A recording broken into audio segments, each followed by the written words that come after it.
Assalamualaikum warahmatullahi wabarakatuh.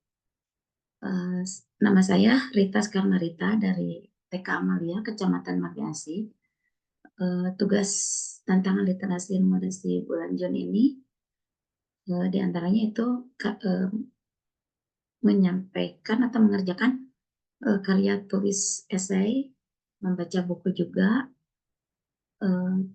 mengupload video, dan proses pojok literasi.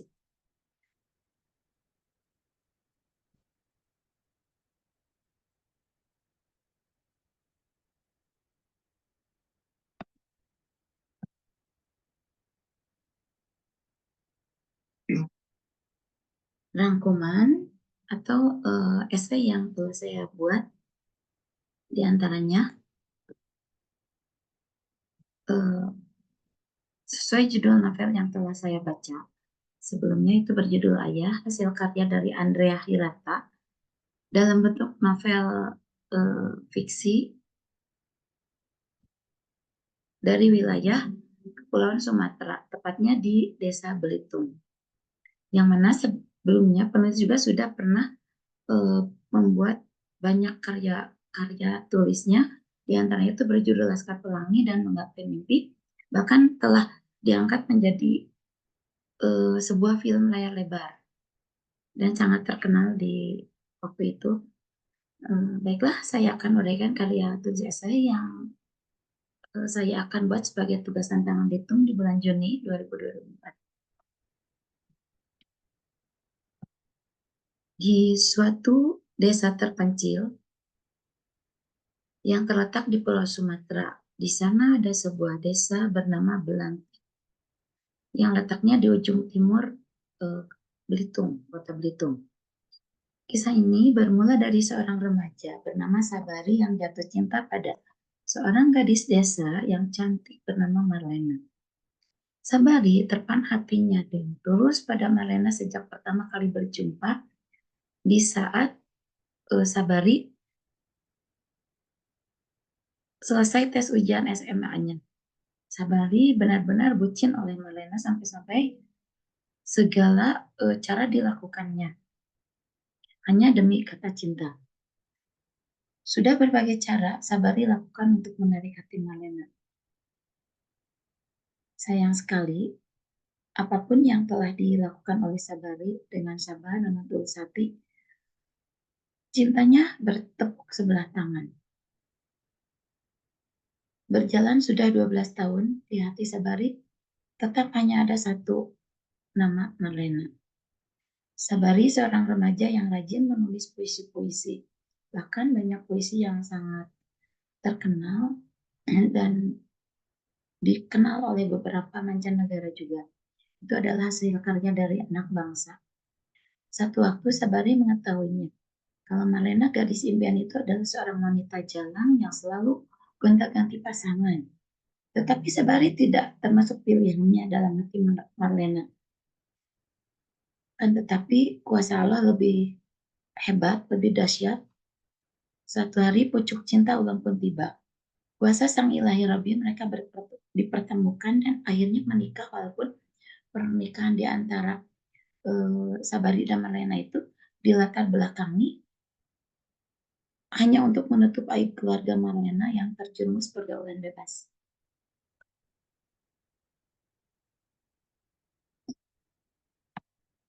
Tak lama kemudian, sekian lama menikah bersama Marlena, lahirlah seorang anak yang mungil, lucu, diberi nama Zoro.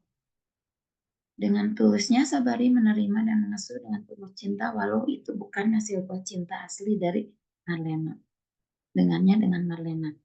Namun kesenangan Sabari juga diperoleh hanya sementara saja. Karena pada akhirnya di perjalanan hidup rumah tangganya Sabari Marlena berujung perpisahan karena Marlena sendiri lebih memilih laki-laki lain daripada mempertahankan rumah tangganya sendiri. Yang membuat sakit hati Sabari saat itu, Zoro, anak kesayangannya, dibawa pula. Dahulu, Sabari terkenal sebagai pekerja keras. Hidupnya setelah perceraian, dunia seakan runtuh dan berubah. Sabari kehilangan semangat dan gairah hidupnya. Selepas eh, selepas ditinggal kedua orang tuanya wafat, badan Sabari semakin kurus, bahkan seperti orang gila berjalan dari pasar ke pasar dengan tanpa arah tujuan. Seketika datang 3 orang sahabat karib yang dahulu yang sangat setia dengan persahabatan, yaitu ada Ukut, Stamat, dan Tokarun. Mereka sangat kasihan, prihatin melihat sahabatnya Sabari seperti keadaannya seperti itu. Dan akhirnya mereka berembuk berdiskusi untuk membantu Sabari. Mereka memiliki inisiatif untuk mencari keberadaan Marlena dan anaknya Zoro. Dengan harapan sahabatnya akan pulih jika dipertemukan kembali cinta dan buah hatinya selama berumah tangga dengan Marlena.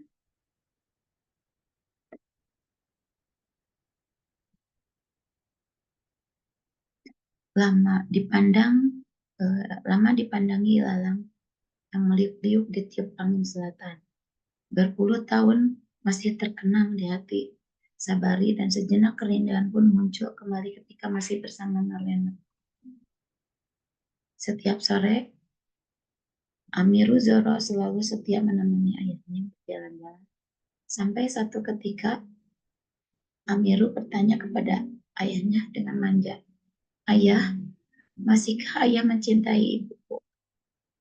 Dengan tegas, Sabari menjawab pertanyaan polos anaknya, menyebut 3 kali.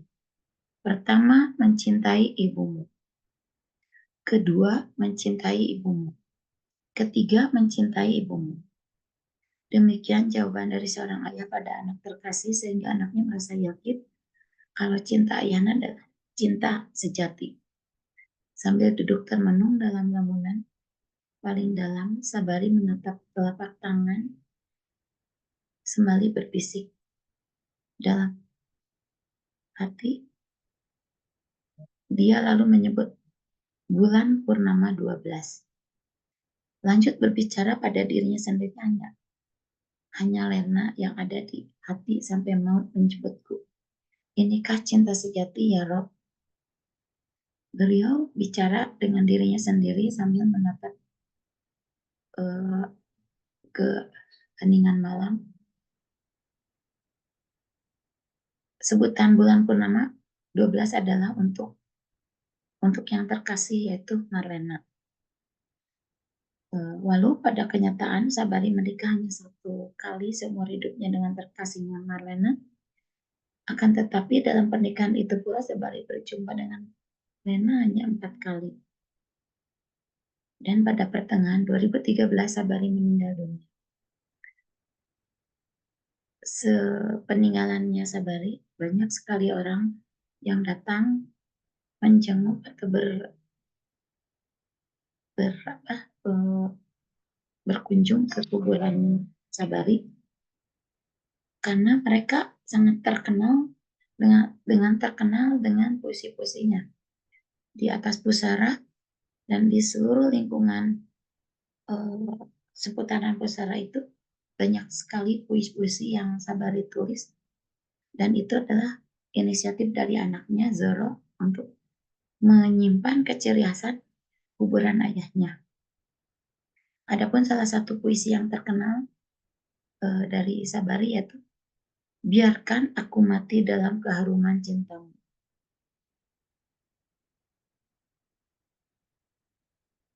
Demikian cerita esai yang bisa saya sampaikan dari hasil baca karya dari Andre Hinata ini. Dan adapun pesan moral yang bisa saya simpulkan dan sampaikan yaitu nilai moral yang terdapat pada novel Ayah karya Andrea Hirata, yaitu hubungan manusia dengan dirinya sendiri yang meliputi pantang menyerah, bekerja keras, hubungan manusia dengan manusia lain meliputi budi pekerti, baik, dan tolong-menolong, serta hubungan manusia dengan Tuhan meliputi berdoa dan beribadah. Sehingga kita yakin dengan ketetapan yang Allah berikan kepada diri kita sebagai umatnya masing-masing. Assalamualaikum warahmatullahi wabarakatuh.